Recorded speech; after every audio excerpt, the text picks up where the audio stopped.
नमस्कार दोस्तों, IAS PCS पाठशाला आप सभी का स्वागत है।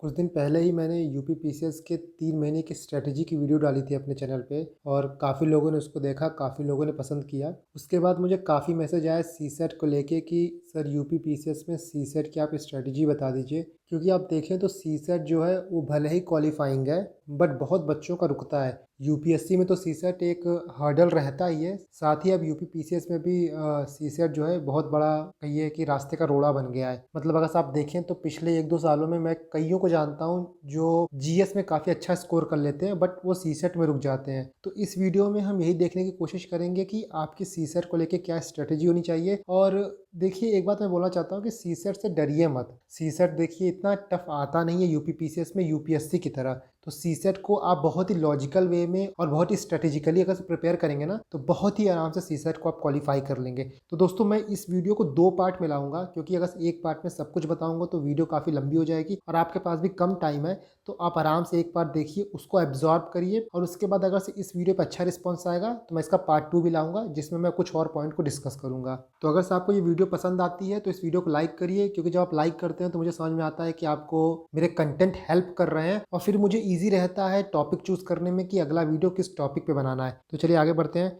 जो लोग नए हैं वो मेरे बारे में कुछ जानकारी देख सकते हैं। तो ये टॉपिक्स हैं जिनके बारे में हम बात करेंगे। पहले हम देखेंगे सीसेट का सिलेबस क्या है, उसके बाद उसका पैटर्न क्या है। इसके बाद हम बात करेंगे कि ये वीडियो किन स्टूडेंट्स के लिए, किन को हेल्पफुल रहेगी ये वीडियो। और इसके बाद हमारा चौथा पॉइंट है कि कितने क्वेश्चन अटेम्प्ट करें। एक्चुअली हम पहले पांचवा डिस्कस करेंगे, उसके बाद चौथा डिस्कस करेंगे। पांचवा हमारा रहेगा कि सोर्स और स्ट्रेटेजी क्या है, और ये स्ट्रेटेजी 2 टाइप से डिसाइडेड होगी। पहला उन बच्चों के लिए जिनका मैथ्स और रीजनिंग वीक है और दूसरा उन बच्चों के लिए जिनका हिंदी वीक है। और छठवें पॉइंट में हम देखेंगे कि क्वेश्चन पेपर कैसे अटेम्प्ट किया जाए और इजी क्वेश्चन कैसे आइडेंटिफाई करें पेपर में। देखिए, सीसेट को क्वालिफाई करने का सबसे इजी तरीका यही होता है कि पेपर में आए हुए आपको इजी क्वेश्चन इजीली आइडेंटिफाई कर लें। अगर आप इजी क्वेश्चन को आराम से आइडेंटिफाई कर लेंगे ना तो बहुत ही आराम से कट ऑफ क्लियर कर लेंगे, कहीं भी कोई प्रॉब्लम नहीं आएगी। इसका हमारा 7वां पॉइंट होगा कि कौन कौन सा टॉपिक चूज करें, लाइक हिंदी, इंग्लिश, मैथ और रीजनिंग में जो इंपॉर्टेंट टॉपिक्स है उनकी मैं आपको लिस्ट दूंगा जिसमें से मैक्सिमम क्वेश्चन पिछले वर्षों में आए हैं। तो हम इस वीडियो में पॉइंट नंबर 1 से 5 तक की बात करेंगे। पॉइंट नंबर 6 और पॉइंट नंबर 7 की बात हम नेक्स्ट वीडियो में डिटेल वे में करेंगे। तो सबसे पहले अगर हम सिलेबस की बात करें तो आप यहाँ पे यूपी पीसीएस का सिलेबस देख सकते हैं सीसेट का। ये इंग्लिश में है, ये हिंदी में है। यहाँ पूरे सिलेबस दे दिए गए हैं, बाद में ये डिफाइंड है कि उसके अंदर क्या क्या टॉपिक है। तो ये मैथ्स का है, ये इंग्लिश का है और ये सामान्य हिंदी का है। तो अगर से आप देखें तो काफ़ी चीज़ें दी गई हैं, काफ़ी डिटेल्ड वे में सिलेबस को बनाया गया है। बट आपको इतने चीज़ें नहीं पढ़नी है। इसमें से कुछ सेलेक्टेड टॉपिक्स ऐसे हैं जिनसे हर साल क्वेश्चन आता है। उन्हीं टॉपिक को मैं आइडेंटिफाई करूंगा और आपको लिस्ट दूंगा कि आपको ये टॉपिक पढ़ने हैं क्योंकि मैक्सिमम क्वेश्चन इनसे आते हैं। तो आप सिलेबस देख सकते हैं और मैं सिलेबस का जो कॉपी है अपने टेलीग्राम पर डाल दूंगा, आप वहां से भी इसको डाउनलोड कर सकते हैं। तो सिलेबस के बाद अगर हम पेपर के पैटर्न की बात करें तो ये हमारा पेपर का पैटर्न है। जैसा कि आप देख सकते हैं, जो पेपर 2 है वो क्वालिफाइंग है, उसमें आपको 33% मार्क्स लाने हैं। और जो पेपर का पैटर्न है मैंने आपके लिए यहाँ लिख दिया है। आपको टोटल 100 क्वेश्चन आएंगे, हर क्वेश्चन में आपको 2 मार्क्स मिलेंगे। तो मैक्सिमम मार्क्स आपके 200 होंगे, मतलब 200 नंबर का पेपर होगा। और मिनिमम या क्वालिफाइंग मार्क्स आपके 33% होंगे। आपको हर गलत क्वेश्चन के लिए 1/3 नेगेटिव मार्क होगा। मतलब एक क्वेश्चन 2 नंबर का है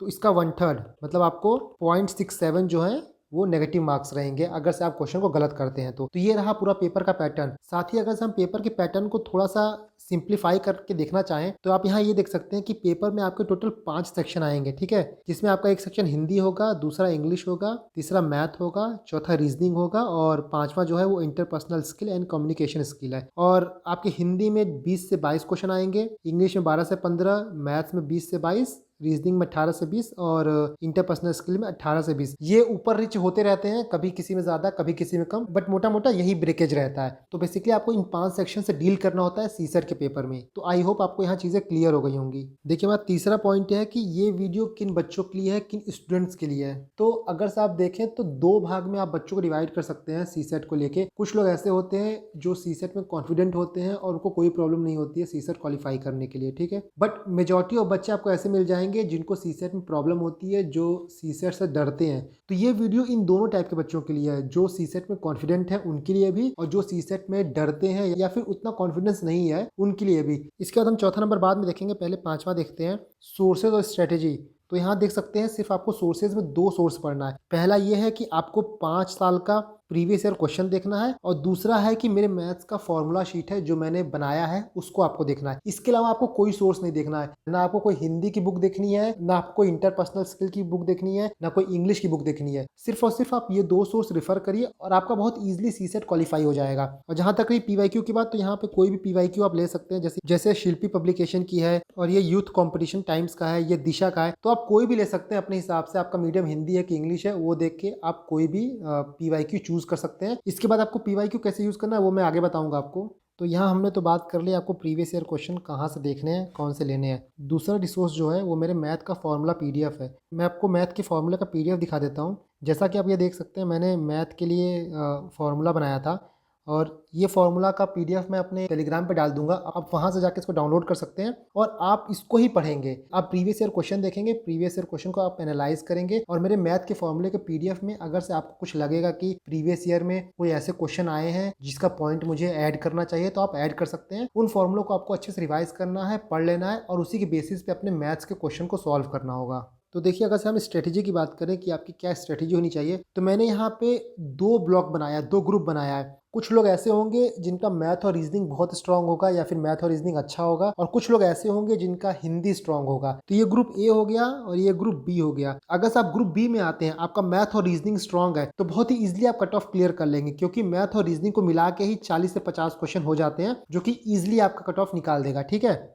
और जो ए ग्रुप के बच्चे हैं, मैं ये मान के चल रहा हूँ कि जो ए ग्रुप के बच्चे हैं उनका मैथ और रीजनिंग स्ट्रांग नहीं होगा और वो हिंदी मीडियम से हैं। तो अगर से वो हिंदी मीडियम से हैं तो अपने हिंदी पे फोकस करेंगे, इंटरपर्सनल स्किल पे फोकस करेंगे, प्लस मैथ और रीजनिंग के जो इजी क्वेश्चंस हैं, जो कि सीटर्स हैं, जो लो हैंगिंग फ्रूट्स हैं, उसको फोकस करेंगे। पूरी तरह से मैथ और रीजनिंग को नहीं छोड़ेंगे।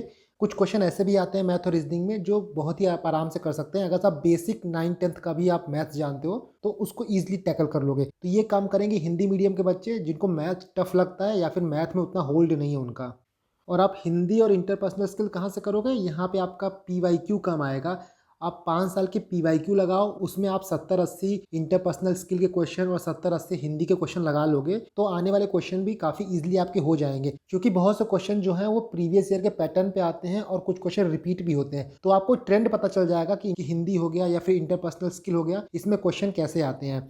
और जो बी ग्रुप के बच्चे हैं जिनका मैथ और रीजनिंग स्ट्रांग है, तो इसका मतलब ये नहीं कि सिर्फ मैथ और रीजनिंग लगा के आएँ। वो कुछ कोशिश कर सकते हैं कि जो जनरल इंग्लिश के क्वेश्चंस हैं, जो कॉम्प्रिहेंशन आते हैं, उसको भी ट्राई करिए और जनरल हिंदी और इंटरपर्सनल स्किल के क्वेश्चन भी आपको ट्राई करने हैं। इससे क्या होगा कि आप सिर्फ एक सेक्शन पे डिपेंडेंट नहीं रहेंगे। उसमें अगर आपका कोई क्वेश्चन गलत होता है तो आपके दूसरे सेक्शन भी रहेंगे जहाँ पे चीज़ें आपकी मैनेज हो जाएंगी।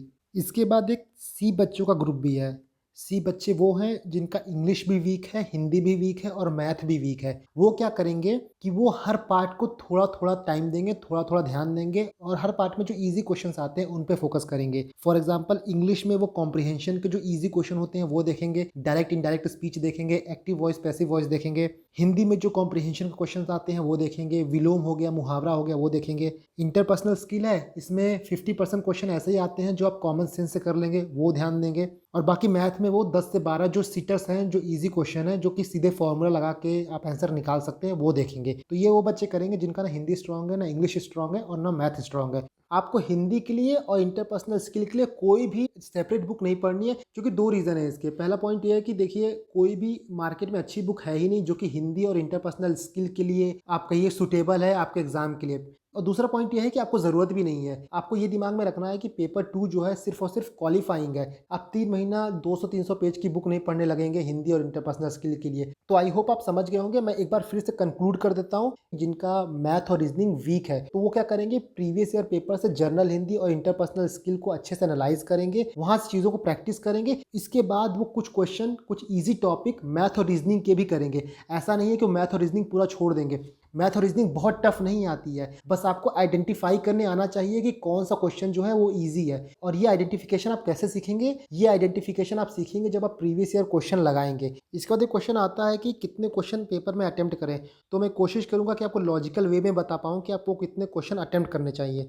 तो यहाँ आप देख सकते हैं कि आपका 1/3 नेगेटिव मार्किंग है। ठीक है, इसका मतलब आप क्वेश्चन गलत करेंगे तो आपका 0.67 मार्क्स कटेगा। पर क्वेश्चन करेक्ट में आपको 2 मार्क मिलेगा और कट ऑफ आपकी 33% है। 33% मतलब आपको 66 नंबर लाना है।